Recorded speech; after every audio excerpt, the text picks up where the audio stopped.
Hello guys, मैं हूँ प्रीति और आप देख रहे हैं अपना YouTube channel IQ students point.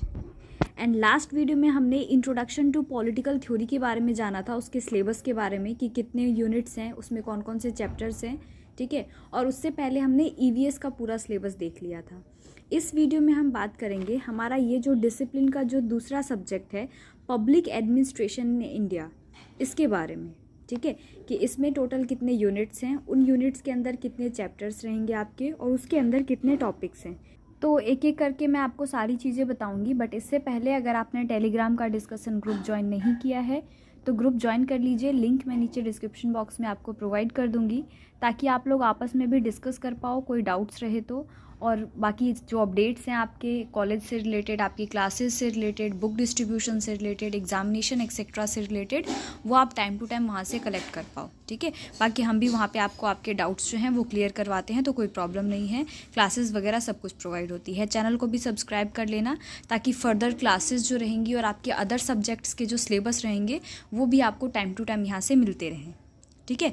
तो चलो हम टाइम वेस्ट ना करते हुए हम हमारे आज के टॉपिक मतलब पब्लिक एडमिनिस्ट्रेशन इन इंडिया के बारे में जान लेते हैं, ठीक है, कि इसमें टोटल जो है आपके कितने यूनिट्स हैं एक्सेट्रा, राइट। तो देखो, सबसे पहले मैं आपको एक चीज़ बता दूं कि इसमें आपके टोटल 6 यूनिट्स रहेंगे, ठीक है।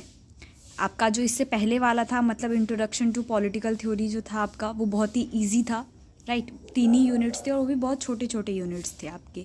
लेकिन ये जो रहेगा आपका डिसिप्लिन का जो दूसरा सब्जेक्ट है, पब्लिक एडमिनिस्ट्रेशन इन इंडिया, इसमें टोटल 6 यूनिट्स हैं आपके।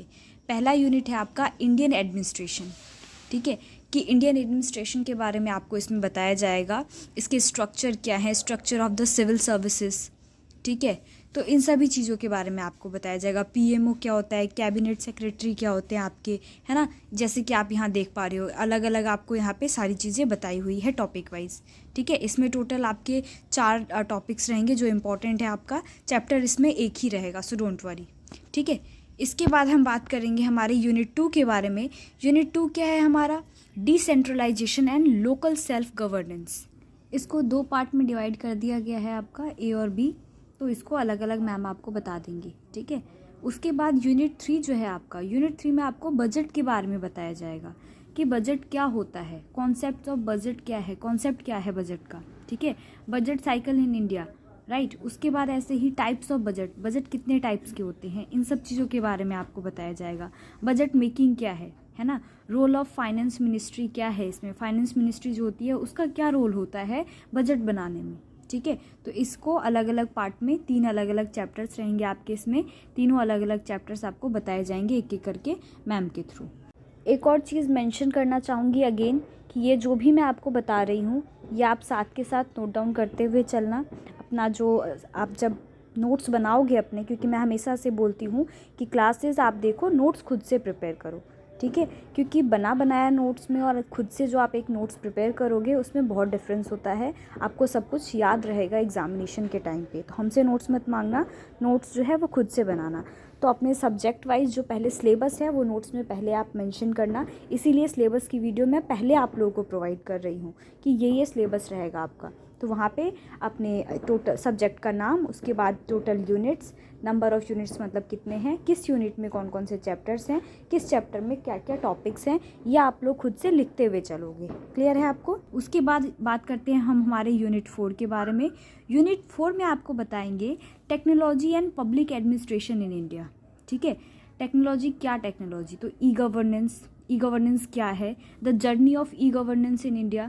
ई गवर्नेंस की क्या जर्नी रही थी, मतलब इंडिया में कैसे आया था, कैसे इम्प्लीमेंट हुआ था, इन सब चीज़ों के बारे में आपको बताया जाएगा, ठीक है। उसके बाद इसमें दूसरा चैप्टर जो रहेगा आपका चैप्टर 2, यूनिट 4 का चैप्टर 2, उसमें बताया जाएगा मॉडल्स ऑफ ई गवर्नेंस, ठीक है, और case study of digital Indian mission, ठीक है। कहने का मतलब ये है कि जो हम आज बोलते हैं डिजिटल इंडिया, सब कुछ डिजिटलाइज हो गया है आज की डेट में, तो इसको इम्प्लीमेंट करने के लिए क्या क्या प्रोसेस फॉलो किए गए थे, क्या क्या मॉडल्स अपनाए गए थे, उसके बारे में आपको कंप्लीट डिटेल में यहाँ पे पढ़ने को मिलेगा। अभी तक तो बस आप सुनते हुए आ रहे हो कि डिजिटल इंडिया हो गया है, सब कुछ डिजिटल ही होता है, पेमेंट डिजिटल ही होती है, जो भी करना है डिजिटली करो, सब कुछ घर बैठे बैठे ऑनलाइन हो गया है ना।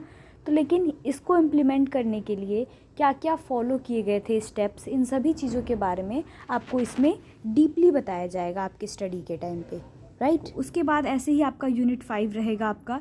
यूनिट 5 के अंदर जो है देखो, यूनिट 5 में आपके कितने टॉपिक्स हैं, तो यूनिट 5 में आपके टोटल 4 चैप्टर्स रहेंगे। बेसिकली इन चारों चैप्टर्स में सबसे पहले तो यूनिट का नाम बता दूं मैं आपको। यूनिट का नाम है आपका सोशल वेलफेयर पॉलिसीज़, कि सोशल वेलफेयर के लिए क्या क्या पॉलिसी जो हैं वो अपनाए गए थे गवर्नमेंट के थ्रू, ठीक है। जो गवर्नमेंट है हमारी उसने क्या क्या पॉलिसीज़ अपनाई थी, ठीक है। तो राइट टू एजुकेशन है इसमें सबसे पहला चैप्टर आपका, जैसे कि आप यहाँ पे देख पा रहे होगे। चैप्टर 1 क्या है, राइट टू एजुकेशन, ठीक है। उसके बाद चैप्टर 2 क्या है आपका, चैप्टर 2 रहेगा आपका हेल्थ, मतलब चैप्टर का नाम है हेल्थ। इसमें क्या है, नेशनल हेल्थ मिशन क्या है, क्या क्या स्टेप्स फॉलो किए गए हैं इसमें, ठीक है, क्या क्या डिसीज़न लिए गए थे गवर्नमेंट के थ्रू, इन सभी चीज़ों के बारे में डीपली जो है वो आपको जानने को मिलेगा इसमें। उसके बाद चैप्टर 3 है आपका फूड, मतलब राइट टू फूड क्या है, राइट टू फूड सिक्योरिटी क्या है, इसके अंडर क्या क्या चीज़ें आती हैं, किन किन को ये right to food security provide की जाती है, इन सभी चीज़ों के बारे में क्या कॉन्सेप्ट्स हैं इसके, ठीक है। सारी चीज़ें आपको एक एक करके बताई जाएगी इस वाले चैप्टर में, ठीक है। इसी तरह से जब आप देखोगे आपका चैप्टर 4, यूनिट 5 का चैप्टर 4, तो चैप्टर 4 में है एम्प्लॉयमेंट। अब एम्प्लॉयमेंट के आगे यहाँ पे एक और वर्ड लिखा हुआ है मनरेगा। आपने बहुत बार सुना होगा मनरेगा योजना, मनरेगा योजना, कई बार आपने सुना होगा मनरेगा योजना के तहत उसको काम मिल गया, है ना। तो इसी के बारे में आपको बताया जाएगा कि कौन कौन से ऐसे लोग हैं जो इस योजना के अंडर आते हैं, उनके लिए क्या क्या जो ज़रूरी कदम है वो उठाए गए थे सरकार के थ्रू, और किन लोगों को इसमें शामिल किया जाता है, क्या क्या प्रोसीजर हैं इसके, क्या लॉ हैं इसके, ये सारी चीज़ें आप इसमें पढ़ोगे अच्छे से डीपली। ऐसे ही आपका यूनिट 6 जो है आपका, यूनिट 6 में आपको बताया जाएगा issues and debates in Indian administration.